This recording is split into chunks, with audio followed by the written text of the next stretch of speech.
ఉక్రెయిన్‌ని NATO స్థావరంగా మార్చడం ఇష్టం లేకనే మేము వెళ్ళి ఓ పక్కన ఉక్రెయిన్ మీద యుద్ధం చేసాం. తీరా చూస్తే ఆ ఉక్రెయిన్‌లోని డొనెట్స్క్, లుహాన్స్క్, జపోరిజియా, ఖెర్సన్ ప్రాంతాన్ని చాలా వరకు ఆక్రమించుకున్నాక ఆ మిగతా ప్రాంత రక్షణ కోసం ఫ్రాన్సు, బ్రిటను దళాలు వస్తున్నాయి.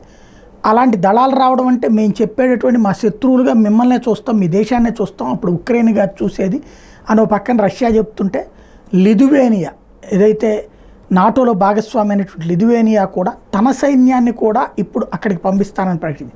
తద్వారా ఉక్రెయిన్లోకి వస్తున్నటువంటి మూడవ దేశపు సైన్యం అవుతుంది. అంటే ఏ విదేశీ సైన్యం తన సరిహద్దులకి రావద్దనుకున్నారో అది వచ్చేస్తుంది. రష్యా అందుకే సరిహద్దునే దాటేసింది. ఉక్రెయిన్లో ఉన్నటువంటి ఒక వంతు ప్రాంతాన్ని ఆక్రమించుకుంది. ఇప్పుడు ఆ పక్కన ఉన్నటువంటి ప్లేస్లో మిగిలిన ఉక్రెయిన్ చేతిలో ఉన్న ప్లేస్లోకి వచ్చి ఈ సైన్యాలు దిగడం ద్వారా రష్యాకి సవాల్ విసురుతున్నారు. తేడా వస్తే తీవ్ర పరిణామాలు తయారవుతాయి.